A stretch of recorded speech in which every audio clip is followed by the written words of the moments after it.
Nagbabalik po muli ang inyong lingkod at nagbabalita ng mga balitang dapat nating malaman dito sa ating bansa. Ito ang Balitang Pambansa. Atin ngang matutunghayan sa channel na ito kung ano ang nangyayari sa loob ng ating gobyerno at syempre tumutulong na rin sa ating mga mamamayan na malaman ang katotohanan dahil mayroon tayong karapatan na malaman ang tunay na nangyayari sa ating bansa. Ngunit bago natin panoorin ang balita, huwag niyo pong kakalimutan na mag-subscribe sa ating channel at pindutin ang notification bell para lagi kang maging updated sa ating mga bagong videos na ina-upload araw-araw. At sa ating mga solid viewers naman dyan ay maraming salamat naman po sa walang sawang pagsuporta.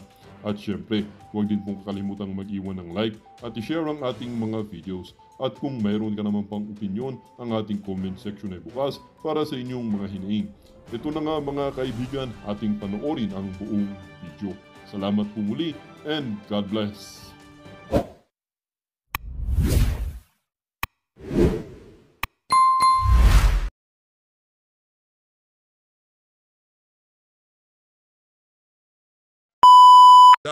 March 28 sa birthday nitong si dating Pangulong Rodrigo Duterte, medyo na-alarma ho ang Malacanang dyan sa napakatinding balita na yan. At kung sino man sa mga kababayan nating OFW ang nakaisip niyan, isa ho kayong henyo. Para sa mga kababayan natin dito sa PH Update na sasali dyan sa zero remittance na yan, mag-comment ho kayo sa baba para ngayon pa lang makita na ho natin kung gaano karami sa mga kasama natin dito sa PH Update ang makikiisa dyan sa Zero Remittance Week na yan para ipakita sa administrasyon ni Marcos Jr. na hindi natutuwa ang mga kababayan nating OFW doon sa ginawa nila dito kay dating Pangulong Rodrigo Duterte. Dito ho muna tayo, dito kay sagot ni Erwin HR, Vice Chairman ng Maisog Croatia. Naku, matindi ho ito. Sinagot ho niya itong si Aling Claire Castro. Pakinggan ho natin to mga kababayan. Matindi to. Game. Sagutin ko po isa-isa yung pahayag ni Atty. Claire Castro Naku, na sabing Claire. dapat mahinahon tayo mga OFW. With all due respect, Ma'am Castro, hindi po pwedeng sabihin ganun na dapat mahinahon dahil unang-una nakikita namin kung ano yung pagtrato ng ating pamahalaan kay Tatay Digong. Kitang-kita po namin sa video kung paano puwersahang pinaalis sa bansang Pilipinas ang ating mahal na Pangulo. At hindi nyo kami masisisi kung ganito ang nararamdaman namin para sa ating mahal na Pangulo. Wrong move. Masyado kayo nagpadala sa silakbo ng inyong damdamin. Masyado nyong kinapitalize yung pagpunta sa ibang bansa ni Tatay Digong at pagbalik niya dito, diretsong eroplano, diretsong Netherlands na. Ang kalaban nyo dito, hindi na mga vlogger. Kung kahit wala ho si PH Update, merong vlogger na magpapatrending dito sa video na to ni Sir Erwin HR. Meron hong isang vlogger na tatalakay magpapalabas sa kanyang channel dito sa mga sasabihin niya sa video na to. Hindi ho ang issue dito ang mga vlogger, isaksak nyo yon sa mga kukote nyo. Ang issue dito, ang ginagawang panggigipit ng administrasyon na to sa kanilang mga kalaban sa politika. Yung mga ginigipit ng administrasyon na to, yun naman ang nakikita ng ating mga kababayang OFW na talagang naglingkod sa ating bansa nung mga kapanahunan nila, kagaya nitong si dating Pangulong Rodrigo Duterte. Kaya kahit anong maniubra pa ang gawin ng administrasyon na to, mahihirapan ho sila. Ang kalaban ho nila dito, mga OFW. At yung mga kababayan nating OFW, malalakas ho ang loob ng mga yan. Tingnan nyo naman itong si Sir Erwin, ang sinasagot ho niya, hindi ko naman siya minamaliit itong si Sir Erwin. Hindi ngayon pa lang ho natin nakita pagmumukha niya. Pero yung mga sinasabi niya, merong kargada.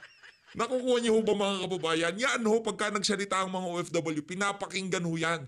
Pag panahon ng kampanya, isa ho sa pinapakiusapan, isa ho sa pinapakinggan kung ano ang kanilang mga punto de vista. Kaya itong ginawa nila na to kay dating Pangulong Rodrigo Duterte, akala nila panalo sila dito.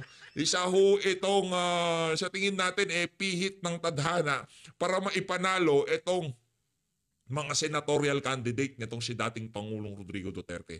Vote straight, Duterte, nandyan na ho sa Gedli. Kayo na hong bahala, isulat nyo. 5-6, Atty. Vic, Congressman Rodante Marcoleta, Pastor Apollo Kibuloy, itong si Doc Richard Mata, nandyan ho sila. Itong si Atty. Jimmy Bondoc, ayan, 53. Pastor Apollo Kibuloy, nandyan ho lahat sila.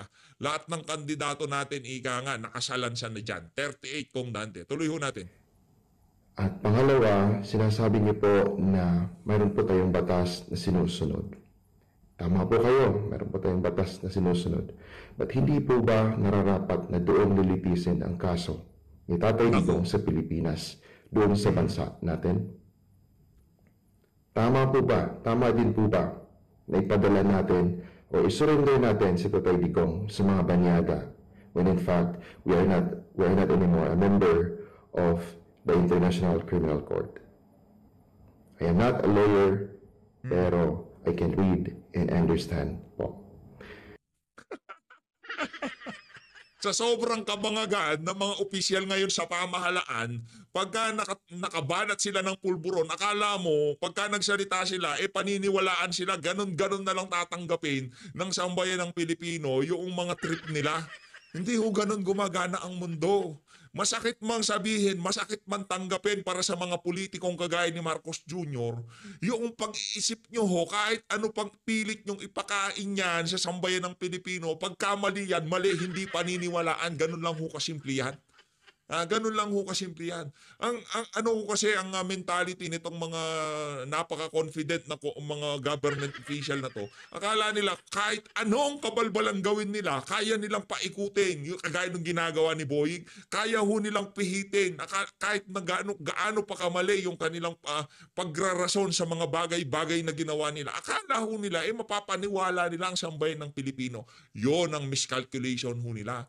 Nag-iisip na ho ang sambayan ng Pilipino ngayong mga panahon na to. Ito, reaksyon lang naman to sa mga sinasabi ni Sir, sa mga base ito, sa mga nangyayari sa social media ngayong mga panahon na to. Wala ho tayong dinadagdag na kung ano pa man dito. Wala hong dagdag bawas, ika nga.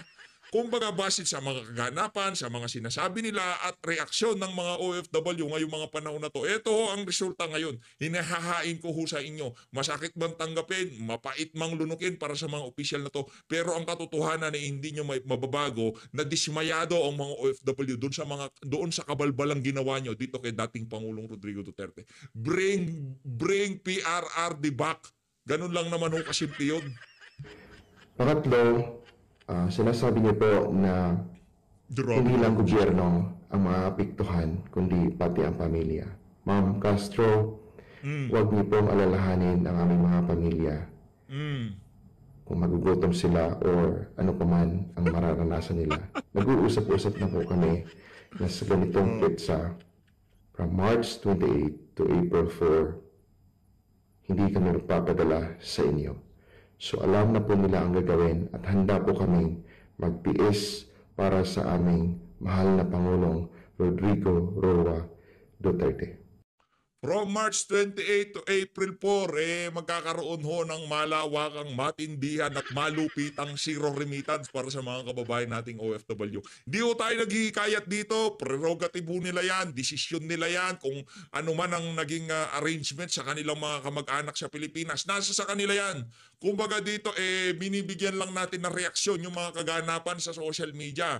Kung kayo ay makikiparticipate dyan sa galaw na yan, mag-comment ho kayo sa baba. Hindi ako nag-i-encourage o kung ano pa man. Desisyon ho yan ng mga kababayan nating OFW. Talagang yung mga nagmamahal kay dating Pangulong Rodrigo Duterte, kaya ho nilang magtiis. Yan ang sigurado natin. Kaya yung ginagawa nyo na yan kay Tatay Digong, napakalaking pagkakamali niyan.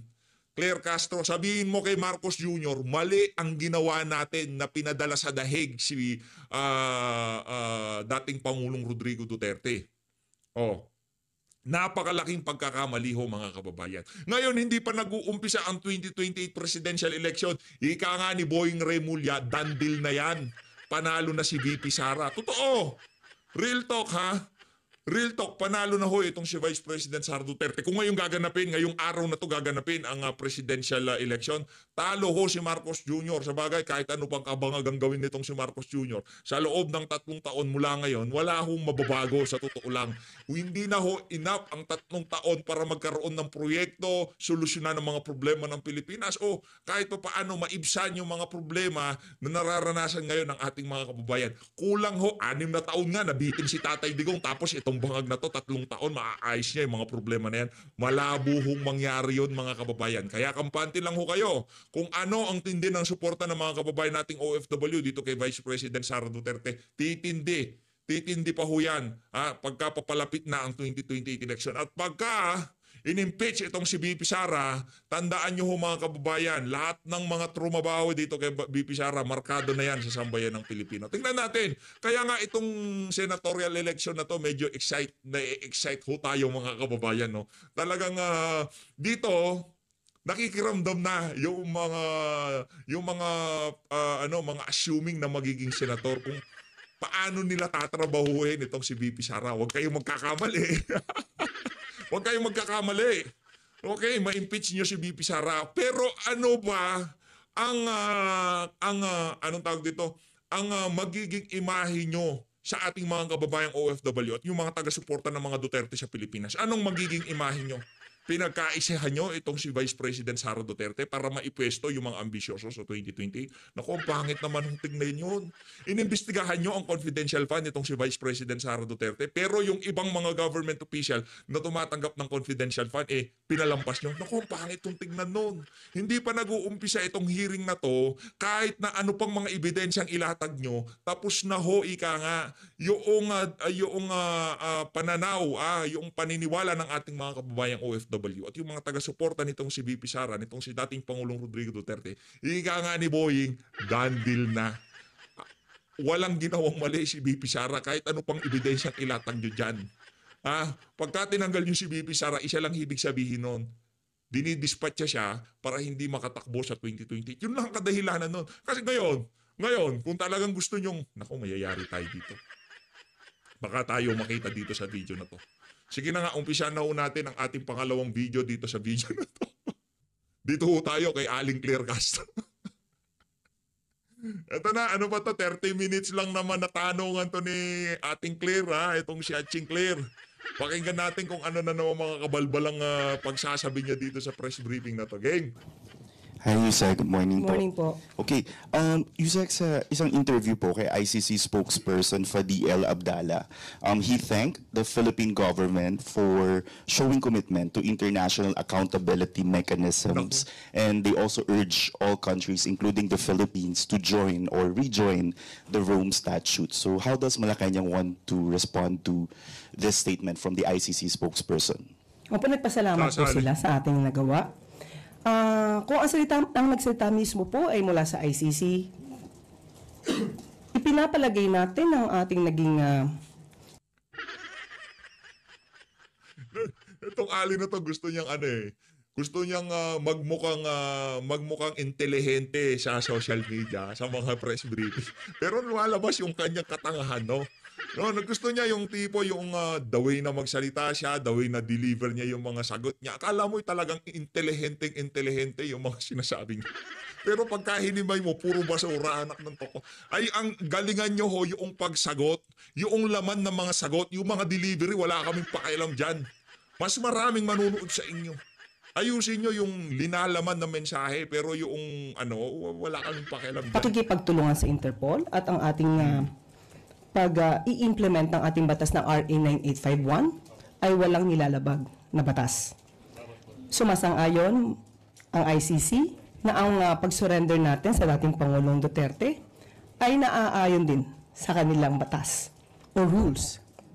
At gusto ko lamang idagdag dito, kasi kung sila ay sumasang-ayon sa ating naisagawa, kamakailan lamang ay nabanggit din po ni Benito Ranque, yung co-convener ng Bring PRRD Home.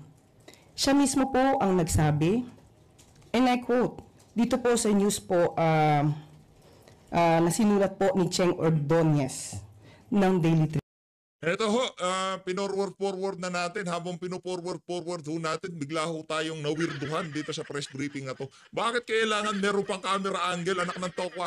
Press briefing lang yan, dapat nakasentro sa mukha mo at doon siya nagtatanong. Wala na ho maraming cheche-bureche, meron pang pa-slow-mo. Ano, cinematic? Para ka makatotohanan yung mga pinagsasabi mo, anak ng tokwa. Ang press briefing, ang alam natin, kagaya sa China, yung kagaya sa Amerika, ano lang ho yan, nakasentro lang sa mukha ng nagsasalita. Kagaya ng mga nasa Canada, yung mga nagsasalita sila, di ba? Wala, tingnan nyo naman to. Pati side view, tingnan nyo naman yan. Parang butod 2.0, anak ng tokwa. Ba't pati sa gilid, meron ka shot? Walang yung press briefing yan.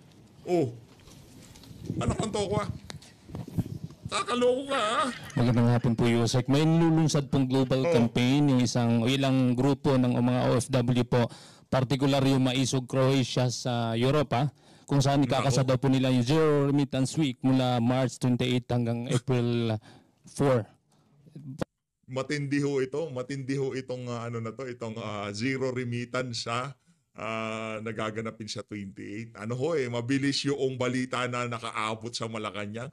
Ang problema ho dito dahil sobrang nagtrending itong zero remittance na to, baka sa iba't ibang dako ng daigdig, yung mga kababayan nating OFW, makiisa dyan yung pasimple sila, hindi na rin ako magpapadala sa 28 hanggang sa April 4. Di ba? Yung pasimple lang sila, yung tipong hindi sila Duterte, hindi sila vocal na Duterte supporter, hindi sila maingay sa social media, pero dito sa kaparaanan na to, sigurado mapapanatang ko tong administrasyon na bangag na to. Di ba? Biglang gumanan yung mga kababayan natin sa Hong Kong, sa Canada, sa iba't ibang bahagi ng daigdig lang yung administrasyon to, magagantihan ko na. Hindi ako magpapadala. Yari kayo dito. Miscalculation na naman. Parte na po ito ng kanilang kampanya para po maibalik sa bansa si dating Pangulong Duterte. Ano pong reaksyon ng Malacanang dito, lalo na't may potential po itong epekto sa ekonomiya ng bansa at syempre malaking parte po ng GDP ng bansa ay mula ho sa remittances ng mga OFW. Of course, mas gugustuhin po natin na maging mahinahon ang bawat Pilipino sa ganitong klaseng issue. Sana po ay malaman din po nila na ang pamahalaan at ng gobyerno ay tumutupad lamang sa ating batas. At may mga Pilipino rin naman po na nagreklamo, nag-file ng complaint laban sa dating Pangulong Duterte. Sana ay maging patas din po sila sa kanilang pananaw para po maibsan, no, ang anumang pwedeng kahinatnan ng kanilang gagawin. Pero siyempre po, kung hindi po sila magkakaroon at hindi sila magre-remit ng kanilang mga maaaring ipadala sa mga pamilya nila, hindi lamang po gobyerno maapektuhan, pati ang kanilang mga pamilya. Ayun na nga, sinagot ka na nitong si Sir Erwin. Wala, nakausap na nila. Hindi, wag mong gamitin yung tipong ang dating parang naho-hostage yung mga... Ang dating nga, wala tayong sinasabi. Baka ipigin na naman, ano na naman tayo dito, kung ano-ano na naman sabihin. Ang sinasabi natin dito, meron ng arrangement. Hindi mo na kami makakapagpadala, ha? Kasi nakita nyo naman ang ginawa kay Tatay Digong. Paparamdam namin dito sa mga tampalasan na to ang ginawa nila, mali dito kay dating Pangulo Rodrigo Duterte. Wala ho naman, na karapatan yan ng mga natin. Grabe, no? Tinitira ho talaga nila. Wala tayong alam dyan, Tinitira ho talaga nila itong administrasyon ni Marcos Jr. Yayarin lamang na bangag-bangag ang administrasyon na to. Ano na tayo? Isargo na natin to. Ika nga, di ba? Wala na. Dire-diretso na. Anak ng toko, ibang klase ho itong mga kababayan nating OFW. Ibang klase ho yung debosyon nila sa ating bayan. Pagka merong mali, talaga hong tinatayuan nila. Ika nga. Hindi ho kagaya nung iba dyan, mali na. Pinipihit pa nila gawing tama yung mali. Kahit na anong gawin nyo, pagka mali. Yan ang problema ho dito sa bansa na to. Kaya naman para dito kay Aling Claire Castro, yung kalma na sinasabi mo, dapat yan ang ginawa nila noong inaresto nung kinidnap itong si dating Pangulo Rodrigo Duterte. Hindi yung pagiging kalmado na yan dapat ang ginawa. Dapat yan ang ginawa nyo. Kalmado muna kayo. Para ngayon, hindi kayo nakikiusap sa ating mga kababayang OFW. Paano? No, paano na lang biglang na napaisip yung mga kababayan nating OFW. Ganito ginawa nila. Hindi, ano yun natin, gawin natin 2 weeks yan. Ano mangyayari sa ating ekonomiya? Nakakalungkot man hong isipin, pero wala nga again, wala ho tayong magagawa. Independent ho yung mga kababayan nating OFW. Hindi ho natin sila mabubola. Nak ng toko. Hindi ho yan mabubola. Alam mo nila pagka BS yung mga pinagsasabi natin. Malalaman ho nila at pagka BS yung mga pinagsasabi natin, hindi naman ho magpapakulay yung mga yan, lalo na itong si Sir Herbiscal 2712 Mega Love Shout. Nakapag-segue pa talaga. Dito kay Ma'am Ariza yan, Mega Love Shoutout. Maraming salamat to, di ba? Hindi ho natin sila mabubola dito. Kaya yung mga pinagsasabi mo, Claire Castro, alam na alam ng mga kababayan natin na karamihan dyan kargado. BS na BS, ika nga. Dapat sinabi nyo yan kay Torre. Calm down. Kalma lang. Huwag nyo masyadong, anong ginawa nyo kay Tatay Digong? Yun noong binalasubas itong si dating Pangulong Rodrigo Duterte, nakikiusap na ang pamilya niya, kalma lang, dalhin mo na sa ospital, bili mo na ng gamot. Anong ginawa nyo? Kumalma ba kayo? Kinausap nyo ba si Torre at sinabi kay Torre na, huwag nyo naman bastusin, huwag nyo naman babuyin, dating Pangulo yan. Ginawa nyo ho ba yun? Kaya kung gawin ng mga kababayan nating OFW na taga-suporta nitong si dating Pangulong Rodrigo Duterte, pasensyaan na lang ho tayo. Makikiisa ho ba kayo? Sasali ho ba kayo dito sa ano na to? Zero Remittance Week para pagkilos protesta dahil sa mga ginawa nilang kababuyan kay dating Pangulong Rodrigo Duterte. Sasali ka ba? Alam ko marami dito OFW kasi tinitingnan ko demographics natin tsaka yung location ng mga nanonood. Marami sa United States, naku, mga estados, dolyar, dollars. Marami, pinakamarami dyan sa US, Canada, mga nasa Japan, yan, mga Hong Kong, Singapore, naku, napakarami ho yan. Sasama ho ba kayo? Kasi Croatia to makikiisa ho ba kayo? Comment nyo nga ho sa baba para makita natin kung talagang solidong-solido itong gagawing Zero Remittance Week na to ng ating mga kababayang OFW. Aling Castro, tuloy. So, sana po ay maging mahinahon tayo sa ganito mga klaseng issues. Nakikiusap na yung Aling Claire. Sunod po mula kay Raquel Bayan, Radyo Pilipinas. Tingnan nyo naman yan. Ano yan? Cinematic, anak ng tokwa. Para magamit yung pagkakamahal-mahal na mga equipment na binili nyo. Para mapagawa ng pelikula, anak ng toko. Sabi ko kanina pino-forward ko, ba't merong ganito? First time, ano to? Para magmukha professional, magmukha makatotohanan yung mga sinasabi nitong Ali na to. Puro basura lang naman lumalabas sa bibig na. Tingnan nyo naman yan. Yes, sir. Meron pang pa-slow motion, meron pang mga blur, bokeh background pa. Para saan yan? Gusto lang naman namin makita ang pagmumukha ni Claire Castro para sa ano pa yung mga... Po, yung Chinese Maritime Militia, naglagay na naman po sila, nag-install na naman po sila ng floating barriers sa Bajo de Masinloc na karating. Ano ho ito? Mga kargado na ho ito. Lahat ng tanong ng mga media dito, preparado ho ito ng Malacanang. At kung anong naratibong gusto nilang patakbuhin sa press briefing na yan, hindi naman ho interes ng sambay ng Pilipino ang maririnig niyo dyan. Interes ho ng administrasyon nitong si Marcos Jr. Kaya i-forward na ho natin ulit.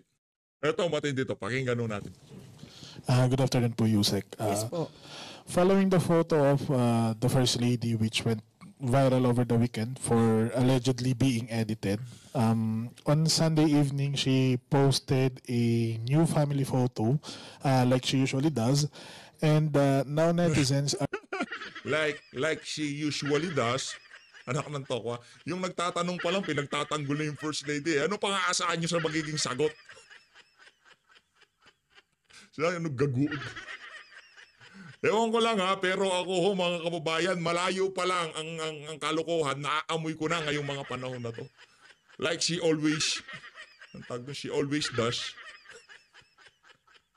Tanong pa lang, kargado na. Are pointing out naman po that it's President Marcos who is allegedly now edited in the photo. What is Malacanang's take on this since the photo po was posted on the First Lady? Again, hindi natin pinakakialaman yung mga peking picture na yan. Gusto lang natin marinig ang sagot ng Malacanang dyan sa mga kumakalat na peking larawan na yan o edited na larawan. Di ho natin alam. Di natin alam ha. Kaya hindi ho natin sinasawsawan yung issue na yan. Baka mapasok tayo, mahirap na. Diba? Doon lang ho tayo sa safe side, di ka nga. Yung mga alam lang natin, yun lang ang pag-usapan natin dito sa PH Update. Ngayon, nasa mga netizen na yan, ika nga, kung paano nila tanggapin yung mga larawan na kumakalat nanggagaling sa mga official account ng Pers Family. Nasa sa mga netizen na yan, merong pinasayaw, merong pinaglinis, merong kinumpleto ang pa using AI. Di ho natin alam yan mga kababayan. Kung nandyan siya, wala siya, lalabas at lalabas din ang katotohanan. Hayaan na ho natin. Ngayon, kung gusto yung pagkatuwaan, nasa sa inyo na ho yun. Pero hindi na ho para sa tayo sumali pa dyan sa issue nitong si Lisa Araneta na yan. Ladies Facebook page. Nakakatawa po. Yan, Una, sino po ba nakakatawa. nagsabing Tawa tayo. edited? Oh, sino? Di po ba kung sila yung nagsasabing edited, i-prove nila na edited? Correct. Tama naman. I-prove nyo na kung edited. Di ba? Tama yung Doon po sinabi. ba sila sa okasyon? Kasama po ba tama. sila doon? Noong mga correct. araw na yun ay nandun ba sila sa nasabing venue? Kung Tama sino naman. nagsasabi na lahat ay edited, sila po magpakita ng ebidensya. Yun, tama naman. Palakpakan ho natin itong napakahusay na USEC ng PCO. Diba? Tama naman yun. Wala naman siyang maling sinabi to. Ang issue nga lang, siyempre, tayo naman, di naman, sa totoo lang, wala tayong pakialam kay Lisa Araneta Marcos. Kahit di siya magpakita, kahit kailan, di na natin siya makita, wala namang problema eh. Meron lang yung ibang mga netizen na hinahanap. Bakit mo pinipilit mahanap? Pag nakita nyo naman, nagmamaktol kayo dahil nasaksakan ng kapangitan. Hayaan natin. Kung di nagpapakita ang palaka, hayaan natin. Diba? Wala naman po. Meron mo bang mawawala sa Pilipinas kung di natin makita yung Hayaan nyo lang mga kababayan. Kung ayaw niya magpakita, kung gusto niya magtago sa lungga niya o yung pagkakatuslok ng mukha niya, merong nangyari sa mukha niya, hindi siya pwede magpakita sa publiko, di ho natin alam. Pero, again, hindi na ho paras tayo, hanapin pa natin yung ali na yan. Wala naman nung pakina. Wala naman nung kwenta yan, yung tipong, asan si Lisa, asan. Kahit nandyan naman, wala namang kwenta, di ba? Ano lang naman, nanto ka. Huwag na ho natin pag-aksayan ng oras. Pag-uusapan natin yung kulang-kulang na BICAM report, yung mga flood control na palpak, yung mga nangyayaring vote buying ngayong mga panahon na to, at ikampanya ho natin yung mga kandidato ni dating Pangulong Rodrigo Duterte. Doon ho natin ilaan ang ating mga enerhiya ngayong mga panahon na to. Pagsuporta kay Tatay Digong, pagsasalita sa mga kababayan natin sa social media kung ano nga ba ang saloobin nila sa mga kaganapan sa ating bansa. Pero para ngayon hanapin natin yung ali na isa ho siya sa mga nagiging kasangkapan para ilihis yung mga dapat mapag-usapan, wag na, yan na natin. Follow up lang po, Yusek.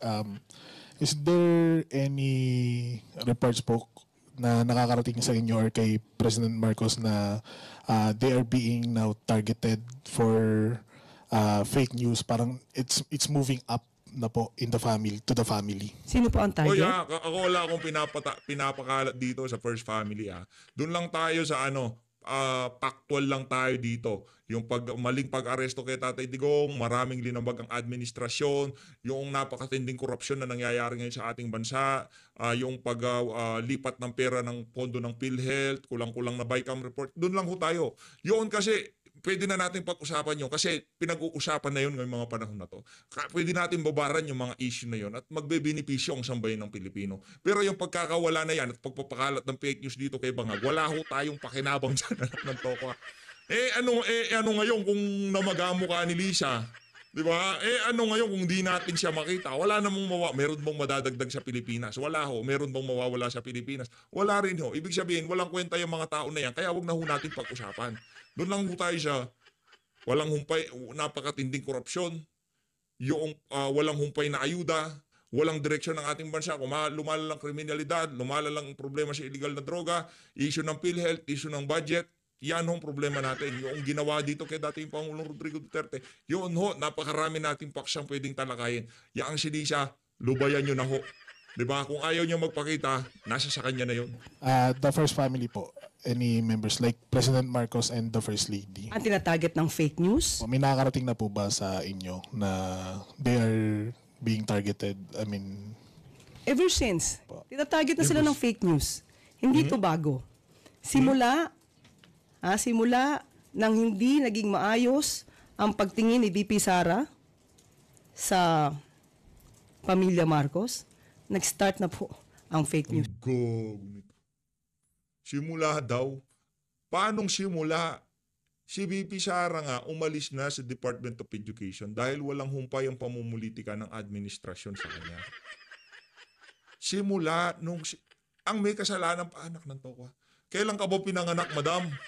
Ano, uumpisahan na naman natin mula sa umpisa, pakikiusap ng mga Marcos na to na makipag-tandem sila kay VP Sara. Hindi si VP ang nakiusap dyan sa magkapatid na bangag na yan, ha? Anak ng tokwa, wag kong ganon. Thank you po, Huwag Yusek. naman ganon. Follow-up question po mula kay Ano Ivan follow-up? Mayrina, GMA. Anong follow-up yan? Ivan, ano yan? Cinematic talaga. Ano, pelikula? Palabasin nating dramatic yung pagsasalita nitong si Claire Castro para maniwala sa bayad ng Pilipino. Mga luko-luko. Walang ganun dyan. Kahit cellphone lang ginagamit yung pang video dyan, basta maganda audio, okay na yun. Hindi nyo kailangan yung mga 4K, bokeh, walang kwenta yan. Bakit hanggang sa ngayon dinadaan nyo sa appearance, pero yung kagaya ng ginagawa nila diyan sa alyansa, di ba? Ang gaganda ng setup, ang gaganda ng stage, ang gaganda ng yung mga venue yung ginagawa nila. Ano, pag nagsalita si Marcos, anak ng tokwa, kahit gaano pa kaganda ng venue, kung ang magsasalita ay nauutal dahil sa mga kabangagan niya, wala akong kwenta. Kahit gaano kapangit ang venue, pero yung mensaheng ibinibigay, napakaganda. Naku, kahit madilim pa sa madilim yan, papanoorin ng ating mga kababayan, sabihin ko sa inyo. Audio lang ang importante dito, hindi importante ang video. Tandaan nyo ho yan mga kababayan. Kung ano lang yung sinasabi. Minsan kahit malabo ang video, basta maliwanag ang audio, masarap panoorin yan. Maniwala kayo sa akin. Hindi usapan ng magandang video, cinematic. Wala nang problema magkaroon ng mga magagandang setup kagaya nung ginagawa ng mga nasa alyansa at itong press briefing ni Claire. Ang issue lang dito, basura yung mensahe, basura ang delivery. Doon na lang, sa video 10 out of 10, palakpakan natin. Nakananto ko pa, dinaig pa ang Hollywood. Pambihira naman yan. Grabe naman ho yung setup na yan. Anong gagawin niyo dyan, pelikula? Pambira. Sige nga, sabihin niyo sa akin. Magkano ang ginastos nyo dyan sa setup na yan? Sa lightings nyo, dyan sa mga logo, dyan sa mga... Di kailangan yan sambay ng Pilipino. Kailangan na sambay ng Pilipino, solidong mensahe. Yung totoong issue, kagaya ng flood control, kagaya ng BICAM report, kagaya ng PhilHealth, yung mga issue na yun ang pag-usapan natin. Hindi yung kay Lisa. Walang kwenta yan.